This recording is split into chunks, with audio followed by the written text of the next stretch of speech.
옳은 거 고르세요라고 하는 문제들 중에 답이 정말 기초적이고 썰렁한 게 있고 나머지 4개로 정신을 잃게 하는 문제들이 있어요. 그래서 이런 문제들은 그냥 가장 평이한 걸 답으로 먼저 줘버리고 이거 못 찾으면 고생하라고 된 거야. 그러니까 문제 보고 법령상 제한으로 인하여 보자마자 물건의 하자구나 하고 일단 적용을 하신 거야. 그래서 담보 책임 중에 물건의 하자에 대한 책임 관계들이 적용되는 거예요. 자, 28번. 계약 체결상 과실 책임이 인정될 수 있는 거 고르라 그랬죠. 그리고 사례가 나오잖아. 그럼 계약 체결상 과실 책임 나오면 뭐가 떠오르셔야 돼? 네. 그렇게 떠올라야 돼. 그래서 공부할 때 던킨 도너츠 이 말처럼 CF 찍으라 그랬잖아요. 원시적 불능 나오면 계약상 과실 책임. 계약 체결상 과실 책임 나오면 원시적 불능이 내 입에서 나와야 돼요. 그러면 얘는 오로지 원시적 불능일 때만 적용되는 책임이야. 그러면 시험 지문에 이미 나온 거 찾으시면 되는겨. 이미. 아니 1번부터 읽고 고민을 할 게 아니라 계약 체결상 과실 책임 적용되는 거 찾으라고 하면 원시적 불능인 경우에만 적용되는 책임이니까 이미라고 써 있는 게 답이다고. 이 말이 더 어려운 표정이네. 그래서 동그라미 2번에 이미 나오잖아. 2번이 답이야. 그럼 어떻게 찾아야 돼? 이미. 그게 원시적이잖아. 이미 수용돼 버렸대. 원시적 불능. 2번 답 쓰면 돼. 자, 1번은 수량이 부족한 건 원시적 일부 불능일 뿐이라서 매도인의 담보 책임이 최우선에서 적용돼요. 나중에 배울 내용이고. 3번은 체결 후. 4번도 체결한 후. 5번도 저당권 설정된 후라고 나와. 다 후에 일어난 일들이야. 그러니까 계약 체결상 과실 책임 찾으세요. 그러면 이미 원시적 불능을 찾으십니다. 그런데 수험생은 이런 단답형이 더 약해. 뭘 물어본지를 모른 채 5번까지 읽다가 3번 읽고 시험 끝나. 그냥 내려갔다가 올라갔다가 마무리를 한 번 더 읽고 끝나버려. 그러니까 연습을 해야 돼. 그래서 지금부터 객관식 준비를 할 때는 짧게라도 주제가 주어지면 이걸 풀기 위한 뭔가가 떠올라야 돼. 안 떠오르면 안 돼요. 뭔가가 반드시 떠올라야 돼. 그거를 처음부터 연습을 그렇게 하셔야 돼. 원시적 불능 나오면 계약 체결상 과실. 계약 체결상 나오면 원시적 불능이 떠오르게 상호 연습을 하셔야 된다고. 대시. 그다음 29번. 야, 갑은 그의 X가옥을 을에게 1억 원에 매도하면서 이제 정상으로 나왔어. 갑, 을에게 매도. 계약 체결일에 계약금 1,000만 원을 받았고 이렇게 계약금이 나오잖아요. 그럼 일단 문제가 계약금을 주로 물어보겠다는 거야. 잔금 9천만 원은 그로부터 1개월 후에 지급받기로 하였다. 이런 거 읽을 때 왜 중도금은 없지? 그런 생각하는 거 아니에요? 계약금 1,000만 원 주고받았고 중도금 이런 거 없이 그냥 잔금 9천만 원 주기로 했다. 그 뜻이요. 그리고 갑의 귀책 사유로 위 매매 계약이 해제가 되면 갑이 을에게 1,000만 원을 위약금을 지급하기로 약정도 함께 했대. 그럼 위약금 약정이 나왔죠. 여기가 중요한 의미가 있어. 위약금 약정이라는 건 지들끼리 약속한 거라 약정한 대로 효력이 있는 거예요. 그럼 그 약정한 내용이 갑의 귀책 사유인 경우에만 약정했어요? 을의 귀책 사유도 약정했어.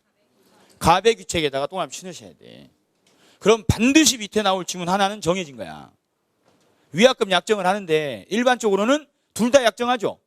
갑이 위반할 때 얼마, 을이 얼마 위반할 때 얼마 이렇게 약정을 한다고. 근데 이 문제에서 특이한 점은 갑의 귀책 사유에만 약정했다고 써 있어. 그럼 밑에 반드시 한 지문 나온다니까? 뭐? 을이 귀책 사유로 위반했을 때 을 위약금 지급할 의무 있냐 물어보게 돼 있어. 그걸 미리 해놔야 돼. 미리. 자, 을 귀책 사유로 위반했어. 자, 위약금 지급할 의무 있어 없어? 없어. 왜? 특약을 안 했으니까. 그리고 나오게 돼 있어. 그러니까 문제 읽을 때 그냥 읽으시면 안 돼. 이 문제에서 왜 얘가 왜 나왔는지 존재 이유라는 게 있겠죠. 문제인데 그 걔가 나온 존재 이유가 있을 거 아니야. 계약금이 나왔으면 해약금 해제를 할 수 있냐 없냐.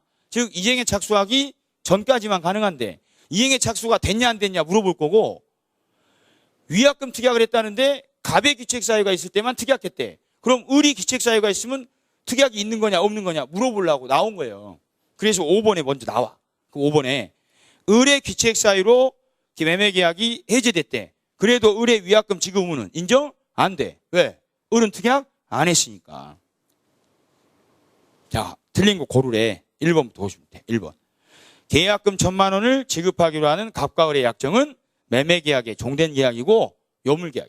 요물계약, 즉 1,000만 원을 지급해야 성립하지 약속만 해서 성립하는 게 아니다고. 그 다음 2번에 갑과 을이 이행행위에 착수하기 전, 착수 전 을은 계약금 포기하고 해지할 수 있다고. 그러니까 계약금 해지는 언제나 이행에 착수하기 전까지만 가능해. 그러니까 착수했나 안 했나를 꼭 보셔야 돼. 3번 을이 잔금을 준비해서 등기 절차를 밟기 위해 갑에게 등기소에 동행할 것을 촉구했대요. 이것만으로 이행의 착수라고 볼 수 없다 이렇게 나왔죠. 이 3번은 예전 93년도 판례예요. 그러니까 최근에 거의 거론되지 않은 사건이고 그 판례를 각색을 해버렸어. 그래서 이 3번 지문이 명확치가 않아. 그래서 문제가 될 소지가 있어서 이의제기를 했던 거예요. 근데 받아주진 않았어. 소송이 어떻게 날지 몰라. 그런데 일단 3번을 시험장에서 읽을 때는 확신 못해. 3번의 쟁점은 잔금 준비해가지고 등기소에 같이 갑시다 라고 한 게 이행에 착수를 한 거냐 아니냐를 물어본 거야. 그럼 보류하고 내려가야 되는 거예요. 자주 보던 판례가 아니니까. 그러면 4번에 이행 착수 전에 착수 전 을이 해약금 해제를 했대. 해약금 해제. 그럼 채무 불이행했어 안 했어요? 아니지. 해약금 해제는 약정 해제를 한 거지 채무 불이행한 게 아니다고. 그러니까 해제에 따른 손해배상 청구 할 수 있어 없어? 없지. 채무를 불이행한 게 아니니까. 해약금 해제는 자기들끼리 계약금을 주고받았기 때문에 해제를 할 수 있는 거니까 해약금 해제 시에는 손해배상은 더 이상 발생 안 해. 채무를 불이행한 게 아니기 때문에. 그러니까 이 문제는 3번을 제외하고 나머지를 완벽하게 다 지워야 3번에 답을 쓸 수 있는 문제예요. 이때 당시에 우리 법원이 그래서 을이 잔금 다 준비해가지고 야, 돈 줄 테니까 등기소 같이 가자라고 찾아갔다고. 그랬더니 갑이 서류를 안 줘. 그래서 을이 결국 돈을 안 주고 가지고 돌아간 거예요. 이게 착수가 된 거냐? 그때 당시에 제공은 했으니까 착수된 걸로 봐야 된다라고 한 거라고. 3번이 다시 나올 가능성은 없어요. 1, 2, 4, 5번을 다 아냐를 물어보는 거야. 아니 지금 표정이 해약금 해제했을 때 손해배상 청구할 수 있냐 그러니까 거기서 지금 눈빛이 멈춘 사람이 많거든.